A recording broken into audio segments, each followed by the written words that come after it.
Magandang araw mga kaibigan. Bigyan natin ng reaction, opinion ngayon itong post ni Congressman Kiko Barsaga. Breaking news, sabi niya, DILG John Vic Rimulya threatens to arrest and imprison Iglesia ni Cristo officials in the upcoming protests against corruption. Medyo mabigat ito. I don't know how true is this, ano? Wala pa akong ibang nababasang post tungkol nito. Ito pa lang kay Congressman Kiko Barsaga.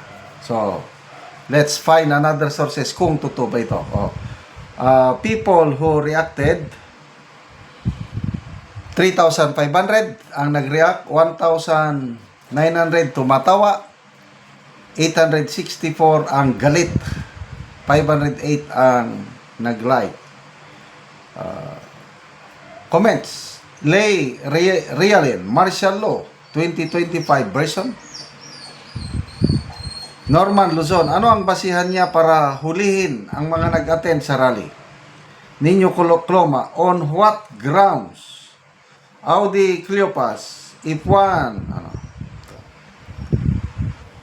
Margarita Cabico, wala nang laya ang Pilipino na magsalita, nasasayang ang mga ginawa ng mga heroes noon para magkaroon ng kalayaan.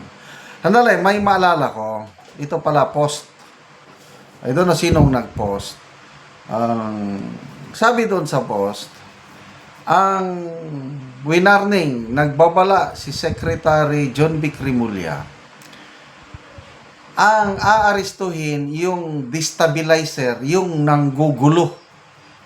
Katulad nung nangyari nung September 21 rally na mayroon talagang nanggulo, mayroong nambato sa mga pulis, may tumadyak, nasugatan ang maraming pulis, may nagsunog, may nag-attempt na magpunta sa Malacanang, ano pa, mayroong pinasok na motel o yung Sogo ba yun?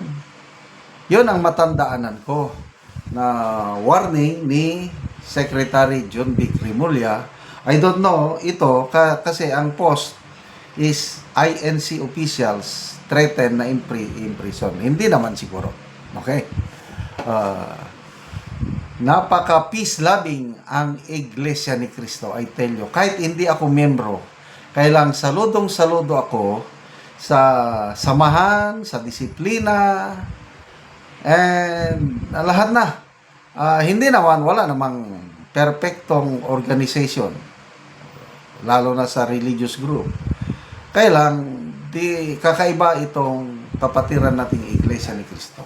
At usually, tahimik yan pagdating sa politika. Yung mga previous presidents, nabantayan ko bibihira silang makisama. I think nung, ERAP, yung impeachment ni ERAP, parang nagrally sila. I don't know kung in support ba kay ERAP noon, ano pa. Yung mga previous, wala na eh. Panahon ni Gloria, Aquino, Duterte, tahimik. Ngayon lang ang nakikialam na naman sa politiko ang Iglesia ni Cristo. So, itong Marcos administration, yung unang rally nila, yung anti-impeachment rally, o peace rally ang tawag nila, kailang tutol sila sa impeachment dahil it will divide the nation. So, halos 2 million ang nag-attend sa rally. Kailang binaliwala ng mga kongresista.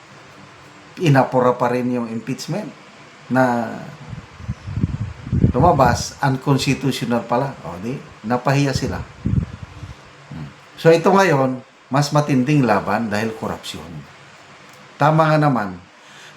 Wala nang ito. Wala nang color politika, wala nang color religion, Muslim ka man, Kristiyano ka man, whatever your belief. Buhay natin na kasalalay, korupsyon Pera ng taong bayan, ninanakaw. Tapos, tatahimik na lang tayo. Magsasalita. Ako kung nasa Mindanao kasi ako ngayon, kaya hindi ako maka-attend. Kaya lang, gusto kong mag-attend. Maraming nagsasabi, nagpo-post, si Professor Malotikia, sabi niya mag-attend siya. Si BP Sara, sa isang Facebook reel, sinabi niya maraming nag-i-invite sa kanya at suportado niya ang malawakang rally ngayong November 16, 17, and 18. Maghanap siya ng time. Kung may time, mag-attend ako. So, wag tayong mabibigla. Baka biglang nandyan na si BP Sara. And I believe, ano yan? Tahimik lang yan kung mag-attend. Kasi itong rally ng iglesia, sila-sila lang yan. Ayaw ng papapil. Basta, naniniwala ko, mag-attend si BP Sara sa rally na ito. Isa pang bantayanan natin, itong grupo ni General Romeo B. Poques, ang convenor ng ano ito? United People's Initiative. Sasabayan nila ang rally ng Iglesia ni Cristo, but I believe sa ibang venue sila, sa EDSA ata sila, o baka doon na naman sila sa Camp Aguinaldo. So, malawakan, I believe mas maraming mag-attend sa rally nito dahil iglesia na yan. Noong September 21, iba't ibang rally. I don't know kung anong estimate. Ako, estimate ko, nasa 100 to 200,000 lang yung nag-attend sa mga rally. So, maliit. Kumpara itong iglesia, million yan. Pinakamababa, 2 million. Kasi, hindi katulad nung anti-impeachment rally early this year, iba-ibang venue ang nationwide ang rally ng iglesia. Ngayon, dyan lang sa Luneta Park. And I believe maraming kababayan, maraming members ng Iglesia ni Cristo manggaling pa sa malayong lugar, gagastos yan on their own, makikiisa sa layuning ito para ipahayag ang reklamo nila.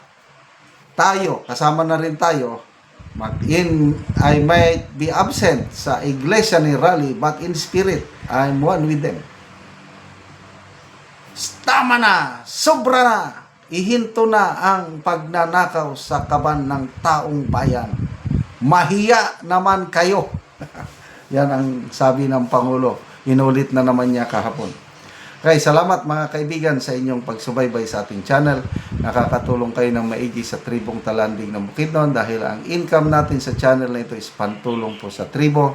Namimigay tayo ng mga libreng yero at pako para makapagpatayo itong tribo ng mas maayos na tirahan. Panoorin nyo ang video na ito. O karon mao na ni ang matagaan og yero na mag-atop na siya karon. Atop na gid ko karon. Sige.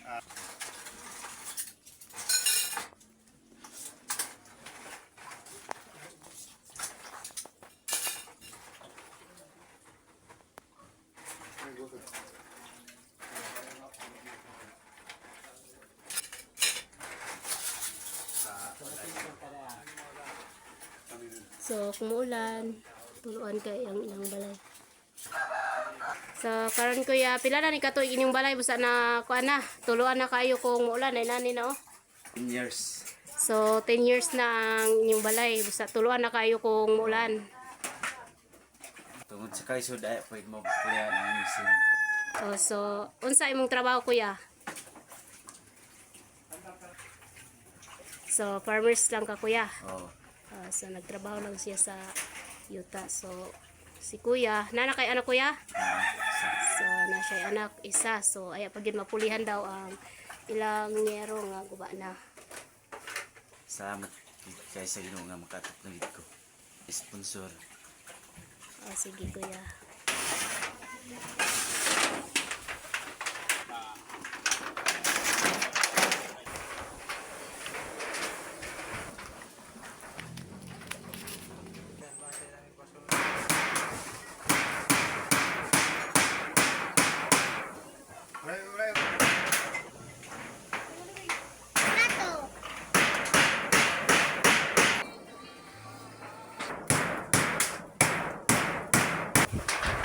Lansang ba?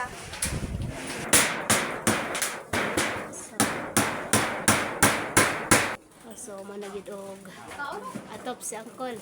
So dili na gid siya tuloan. So nagtinabanga sila sa iyang anak.